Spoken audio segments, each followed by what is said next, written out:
हे मनुष्य, परमेश्वर का राज्य बातों में नहीं बल्कि सामर्थ्य में है।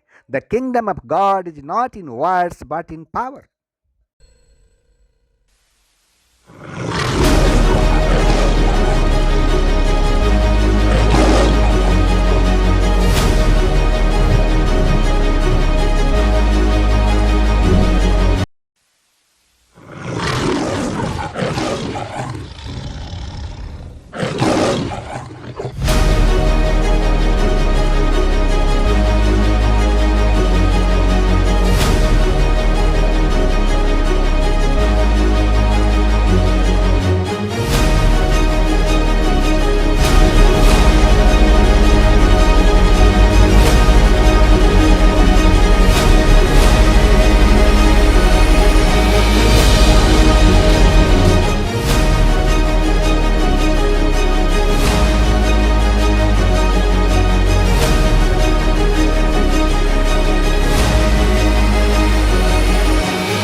हे अज्ञान में पड़े हुए लोगों, पूरे संसार में विनाश लीला शुरू है, जिसमें खासकर साल 2020 से महामारियां अहम भूमिका निभा रही है। लेकिन पूरी विनाश लीला शुरू होने से पहले बचाने वाला एलिया और मूसा है। किंतु आज यहाँ मूसा प्रेरित है और एलिया भविष्यवक्ता है।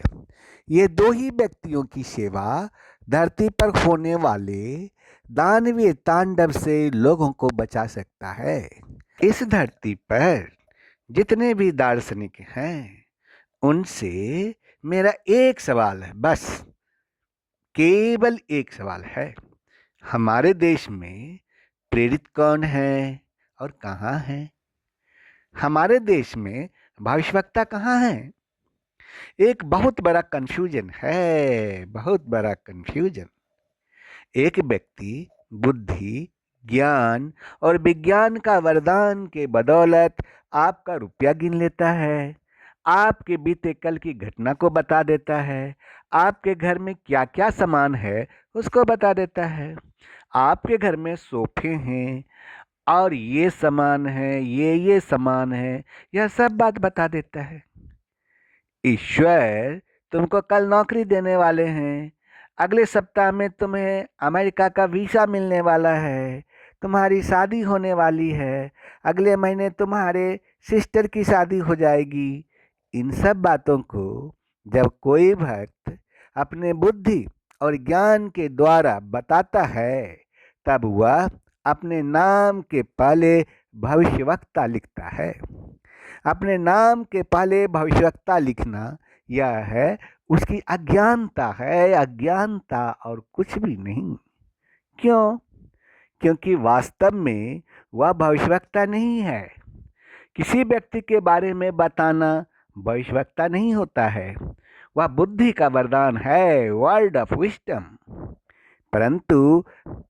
परंतु भविष्यवक्ता देश में एक होता है, भविष्यवक्ता प्रांत में एक होता है, भविष्यवक्ता संपूर्ण धरती पर एक होता है, जो संपूर्ण देश में होने वाली सभी घटनाओं की ओर इशारा करता है। जैसे यशायाह, इर्मिया, जकरिया, एहेजकेल, दानियल, मीका, मलाकी, आमोस, समूएल, एलिया इत्यादि इत्यादि। ये सब छोटे बड़े भविष्यवक्ता हैं। ऐसे लोग एकांत में रहते हैं, ऐसे लोग परमेश्वर की आवाज़ पर खड़े होते हैं और वे परमेश्वर की आवाज़ को सीधे लाकर लोगों के सामने रखते हैं। ऐसे लोग राष्ट्र के स्तर पर होने वाली घटनाओं को बताना शुरू कर देते हैं। ऐसे व्यक्ति को भविष्यवक्ता कहते हैं। आजकल तो सभी लोग तथा सभी संस्थाएं भविष्यवक्ता बन चुके हैं।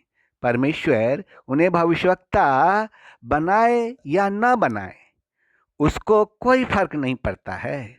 अब आपके सामने मेरा खुल्लम खुल्ला जवाब है। ऐसे भविष्यवक्ता या अपने को भावी कहने वाले लोग चाहे जितना प्रार्थना कर लें, जितना प्रार्थना कर लें, महामारी ऐसे जाने वाली नहीं है। संस्था के लोग और वर्तमान समय के भविष्यवक्ता इत्यादि सभी लोग महामारी को जाने के लिए 2 साल से प्रार्थना कर रहे हैं। लेकिन क्या महामारी चली गई? ये कोरोना महामारी नए नए नाम से, जैसे कोरोना, डेल्टा प्लस तथा ओमिक्रॉन इत्यादि इत्यादि नाम से आ रहे हैं और लोगों में दहशत फैला रहे हैं।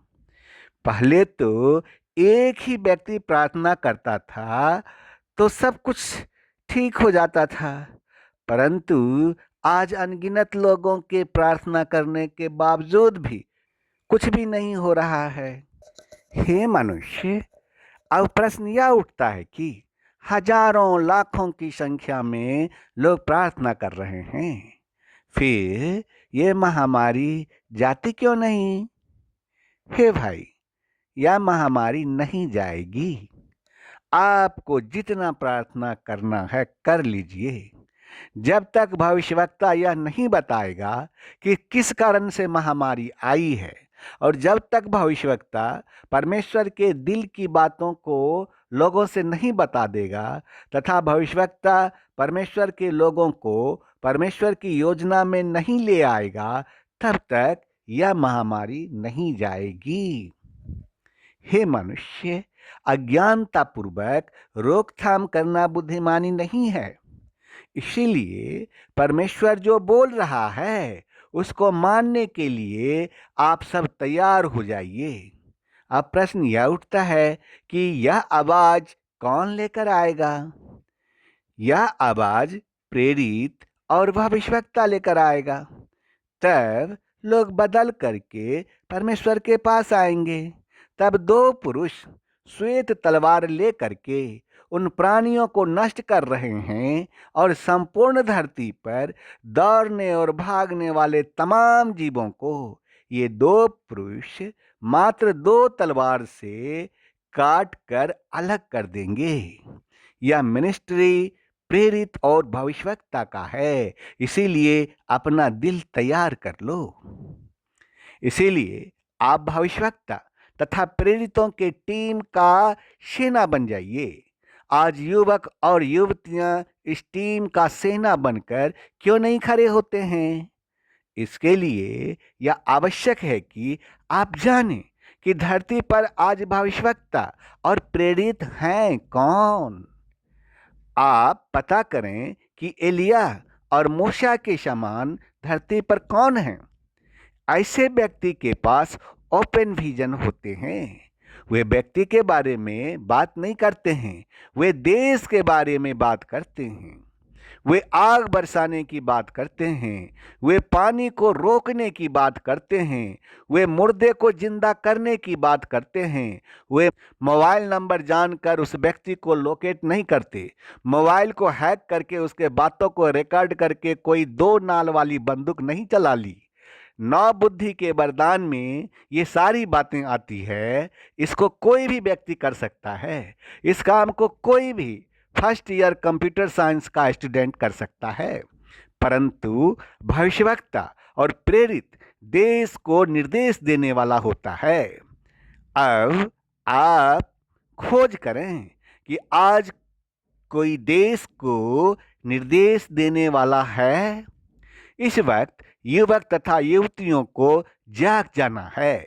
इस वक्त परमेश्वर युवक तथा युवतियों के मन के अंदर एक ऐसी आग डाल रहा है कि वे एक भविष्यवक्ता के रूप में खड़े हों, एक प्रेरित के रूप में खड़े हों, जिसके पास भविष्यवाणी करने की सूझबूझ हो, जिसके पास प्रेरित वाला सूझबूझ हो। वे कंप्यूटर साइंस के कॉलेज में नहीं पढ़ाए जाते।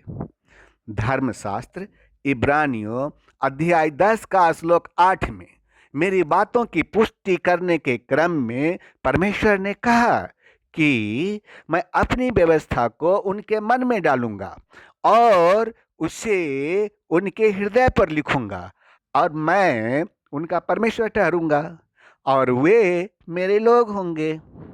धर्मशास्त्र प्रेरितों के काम अध्याय 2 का श्लोक 17 और 18 में परमेश्वर ने कहा कि अंतिम दिनों में ऐसा होगा कि मैं सभी मनुष्यों पर अपनी आत्मा उड़ेल दूंगा। फिर तुम्हारे पुत्र और पुत्रियां भविष्यवाणी करने लगेंगे तथा तुम्हारे युवा लोग दर्शन पाएंगे और तुम्हारे बूढ़े लोग स्वप्न देखेंगे। हाँ, उन दिनों में अपने सेवकों और सेविकाओं पर अपनी आत्मा उड़ेल दूंगा और वे भविष्यवाणी करेंगे। ईश्वर युवकों और युवतियों का एक नया टीम खड़ा करेंगे और वे लोग परमेश्वर के द्वारा प्राप्त शक्तियों से इस देश के ऊपर आने वाली महामारी और तमाम अंधकार की शक्ति से लड़ेंगे। सावधान रहो, ईश्वर आ रहे हैं। इस बात को अच्छी तरह से जान लो कि अंत के दिनों में ईश्वर 2 तरह की सेवकाई खड़ा करेंगे, एक प्रेरित और दूसरा भविष्यवक्ता। जिस दिन प्रेरित और भविष्यवक्ता अपना काम शुरू कर देंगे, उस दिन लोग उनके एक संदेश पर अपना जिंदगी बदल लेंगे। हे मनुष्य, ईश्वर एक ऐसा सेना खड़ा करने जा रहे हैं जिसके बारे में आपने कभी सोचा भी न होगा। ईश्वर योद्धाओं का टीम तैयार कर रहे हैं। पहली वर्षा, बीच की वर्षा और अंत के वर्षा की चर्चा करते हुए ईश्वर ने यह कहा कि अंतिम वर्षा के दिनों में मैं खुद लीडर बनूंगा, लीडर।